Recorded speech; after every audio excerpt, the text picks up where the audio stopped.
Английский дворец, иногда также Новый Петерговский дворец, не сохранившийся дворец в английском парке на юге Петергофа, выстроенный по заказу Екатерины II архитектором-палладианцем Джакомо Кваренги в 1781-1789 годах.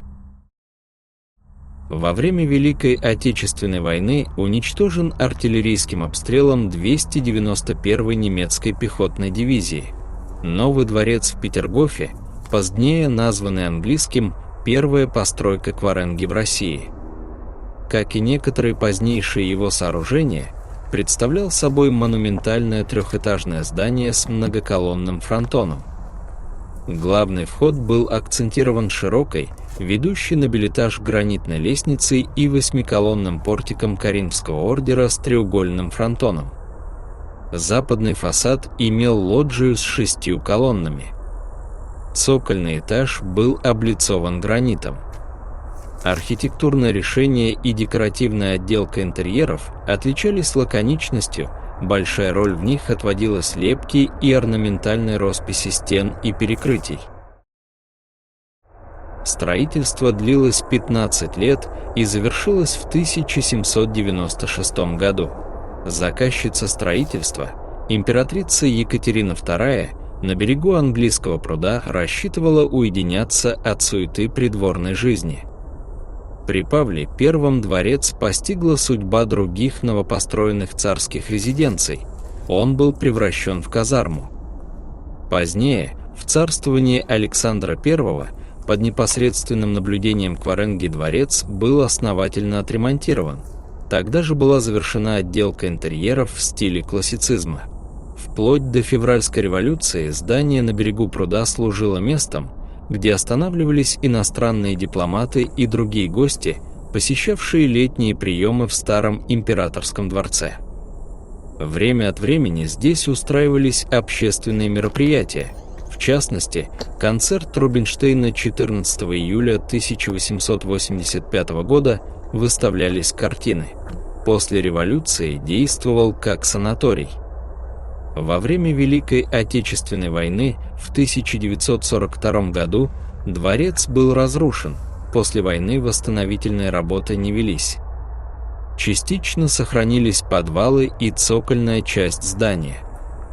Одна из резных каменных капителей, украшавших фасады дворца, экспонируется в комендантском доме Петропавловской крепости, другая – на территории ГМЗ Петергоф, третья сохраняется на руинах здания.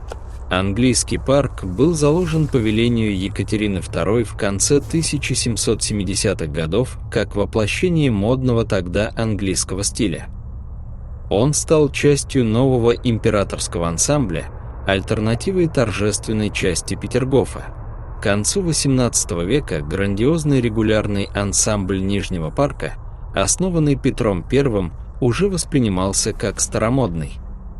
Екатерина II, стремившаяся подражать просвещенным европейским монархам, задумала создать новую резиденцию в духе английского классицизма. В мае 1779 года в Россию из Англии прибыл садовый мастер Джеймс Медарс. Вскоре к нему присоединился архитектор Джакомо Кваренги, для которого Петерговский английский дворец стал первой крупной работой в России. Вместе они заложили облик парка, сочетающего естественность ландшафта и строгость композиции. Центром будущего парка стал английский, ранее верхний, пруд, созданный еще в 1720-х годах. Он имел не только эстетическую, но и инженерную функцию, служил резервуаром для фонтанной системы Петергофа. Вокруг него и был разбит новый ландшафтный ансамбль. Проект Медерса не сохранился, но 4 акварели с видами парка хранятся в Эрмитаже. Английский парк задумывался как ансамбль с березовыми рощами, мостами, павильонами и дорожками, где центральную роль играли не постройки, а перспективы, открывающиеся с различных точек. Интересной достопримечательностью стал березовый домик, построенный летом 1780 года. В планах было возвести 3 дворца: английский и 2 малых для великого князя Павла Петровича и малолетних Александра и Константина. К 1787 году, в связи с началом войны с Турцией, строительные работы были приостановлены. Завершения не дождался ни один из малых дворцов, а Медарс вскоре покинул Россию. Дальнейшие работы продолжались с 1791 по 1794 годы. Тогда были достроены английский дворец и кухонный корпус, а также оформлены основные участки парка. Но 2 его части Заячий мыс и Козий зверинец остались в виде полудиких территорий. В середине XIX века зверинцы упразднили. На их месте проложили новые дорожки. В 1864 году через южную часть парка прошла железная дорога в Ораниенбаум.